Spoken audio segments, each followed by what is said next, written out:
नमस्कार दोस्तों, मेरा नाम रोहित अग्रवाल है। मैं थाईलैंड के बैंकॉक शहर में रहता हूँ। मैं यहाँ 35 साल से रह रहा हूँ।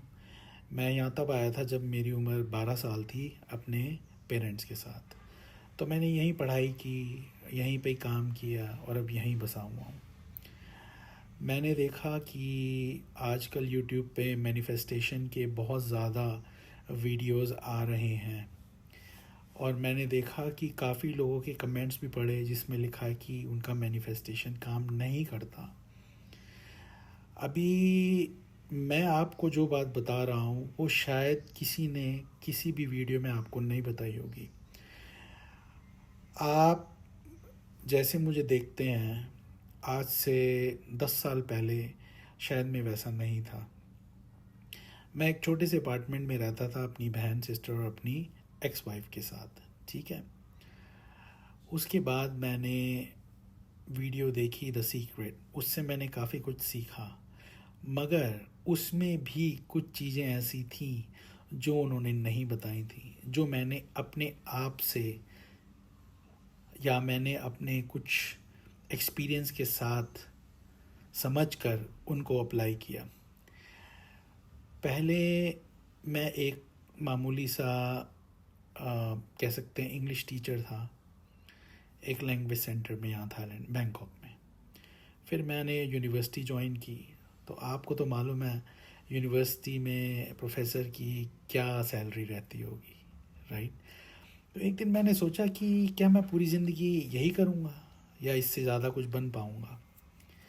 तो मेरे सामने द सीक्रेट आई। फिर मैंने सीक्रेट को कोशिश की अप्लाई करने की। थोड़ा बहुत फ़र्क पड़ा, लेकिन इतना फ़र्क नहीं पड़ा। उसके बाद मैंने उसमें गहराई से सोचा, समझा, और फिर मैंने देखा कि हाँ, एक चीज़ है जो लोग कभी नहीं बोलते, और वो है trade in our life, in our daily life. Trade का मतलब क्या है? देखिए, इस ज़िंदगी में आपने गौर किया होगा कि हर चीज़ की एक कीमत है, हर चीज़ की। ठीक है। आप हर चीज़ में ट्रेड करते हैं। आप खाना खाने जाते हैं, आप पैसे देते हैं, वो आपको खाना देता है। ठीक है, ये तो नॉर्मल ज़िंदगी है। इवन आपके रिलेशन में भी यही होता है। आप अपनी बीवी को जो काम नहीं करती, फ़र्ज़ करिए उसको आप घर के खर्चे देते हैं, तो वो आपके लिए खाना बनाती है, वो आपके बच्चों की देख रेख करती है ना। आपकी मदर जो आपको 9 महीने तक पेट में रखती है, उसके बाद उसकी क्या एक्सपेक्टेशन होती है आपसे कि जब वो बूढ़ी हो तो आप उसकी देख रेख करो। आपके फादर क्या एक्सपेक्टेशन करते हैं कि मैंने तुम्हें पढ़ाया लिखाया है तो बुढ़ापे में तुम मेरा साथ दो। ट्रेड हुआ ना। आप हर मुकाम पे, अपनी ज़िंदगी के हर मुकाम में आप ट्रेड करते हैं। आप अपने बच्चों के साथ ट्रेड करते हैं, आप अपनी बीवी के साथ ट्रेड करते हैं, इवन आप भगवान के साथ ट्रेड करते हैं। कैसे? आप मंदिर में जाते हैं, क्यों जाते हैं? ट्रेड ही हुआ ना। उनसे कहते हैं कि मैं आपके लिए लड्डू चढ़ा दूंगा, या मैं आपके दरबार में 10 दिन रोज़ आऊँगा, या मैं व्रत रखूँगा। ट्रेड ही हुआ ना। उसके बदले आप मुझे ये दीजिए, तो ट्रेड ही हुआ ना। लेकिन आपने कभी सोचा है कि जो आप ट्रेड कर रहे हैं, जो आपको चाहिए, उसकी जो वैल्यू आप दे रहे हैं, क्या वो बैलेंस करती है? क्यों आपकी जो मनोकामनाएं कभी कभार क्यों नहीं पूरी होती? क्योंकि जो आप उसके बदले में दे रहे हैं वो यूनिवर्स को एक्सेप्ट नहीं होता। आप समझे? फ़र्ज़ करिए आपको 1 लाख बात चाहिए, और आप कहते हैं कि चलिए मैं ना हर मंगलवार को ₹1.25 का प्रसाद चढ़ा दूँगा। 1 लाख आपको चाहिए और आप ₹1.25 का प्रसाद चढ़ा रहे हैं। ये बैलेंस हुआ क्या? ये बैलेंस नहीं हुआ। लेकिन कभी कभार हो जाता है। ऐसा नहीं है कि किसी के साथ नहीं होता, कुछ लोगों के साथ हो जाता है। कैसे होता है? वो ऐसे होता है कि आप के पास जो चीज़ है वो यूनिवर्स ले लेता है, जो बिना पूछे आपसे। आपने देखा होगा जब आदमी बहुत अमीर होता है तो उसको हेल्थ की प्रॉब्लम होती है, मगर उसके पास पैसा बहुत होता है। क्यों? उसने ट्रेड सही नहीं किया। उसने ट्रेड सही नहीं किया यूनिवर्स के साथ। तो यूनिवर्स ने कहा ठीक है, तुम्हारे पास हेल्थ है, चलो मैं तुम्हें तो आपसे यूनिवर्स आपकी हेल्थ ले लेता है। तुझे चाहिए, ठीक है, ये ले पैसा, तेरे से मैं तेरी हेल्थ ले लेता हूँ। आपकी ज़िंदगी में 3 चीज़ें हैं, हेल्थ, रिलेशनशिप, पैसा, ठीक है। इन सब चीज़ों से ही आपके यहाँ सुख, शांति, समृद्धि आती है, सही है नहीं? इनके बिना आपको ना सुख मिलेगा, ना शांति मिलेगी, ना समृद्धि मिलेगी, ठीक है। अगर आपके रिलेशनशिप में कलेश है तो आपको सुख शांति कैसे मिलेगी? पैसा नहीं है तो आपको सुख शांति कैसे मिलेगी? हेल्थ नहीं है तो आपको सुख शांति कैसे मिलेगी? लेकिन आप मुझे कोई एक ऐसा बंदा दिखा दीजिए जिसके पास ये तीनों चीज़ें हों। मुझे तो आज तक कोई मिला नहीं।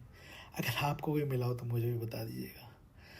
उसका रीज़न यही है कि हम कभी भी ट्रेड ऊपर वाले से नहीं सही करते, और फिर वो चीज़ें वो हमसे ले लेता है जो उसे सही लगता है।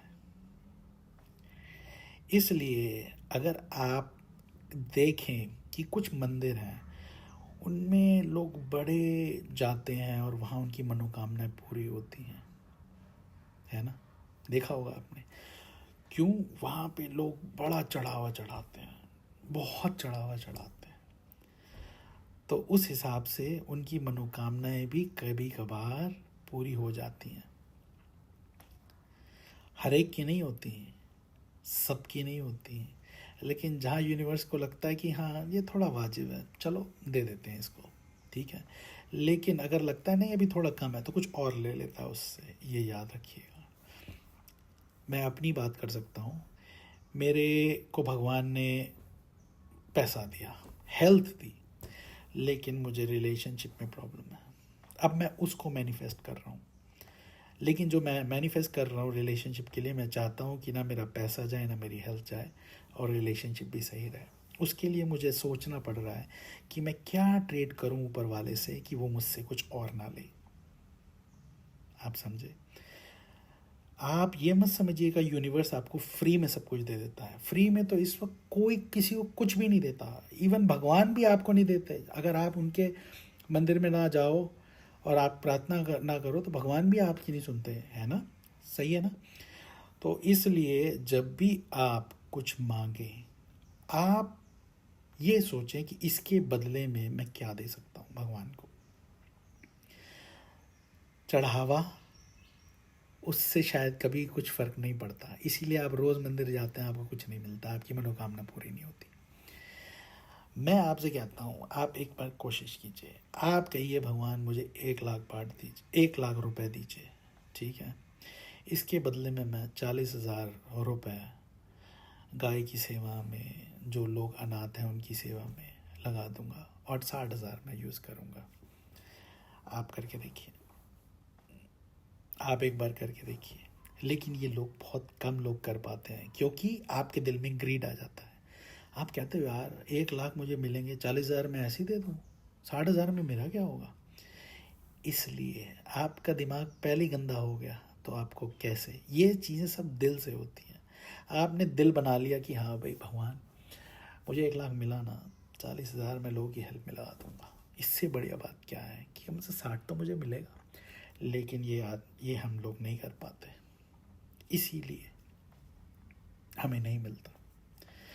तो अगर आपको मैनिफेस्टेशन करना है, उसके साथ आपको एक चीज़ और करनी है, और ये है कि आपको वाजिब दाम देना पड़ेगा यूनिवर्स को। अगर आपको कुछ चीज़ चाहिए, मिलेगी आपको, नहीं भी मिल सकती, मिल भी सकती है। अगर मिली और उसका वाजिब दाम आपने नहीं दिया होगा तो यूनिवर्स आपसे कुछ चीज़ ले लेगा जो उसे सही लगेगा, और आप कुछ नहीं कर पाओगे इसके बाद। इसलिए सबसे अच्छी चीज़ क्या है, आप पहले यूनिवर्स को बोलो कि अगर मुझे ये चीज़ मिली तो मैं इसके बदले में ये करूँगा। आप करके देखिए एक बारी। मैंने अपने रिलेशनशिप में किया है और मुझे उसका रिज़ल्ट दिख रहा है। इस बारे में मैं फिर आपसे कभी बात करूँगा। नमस्कार।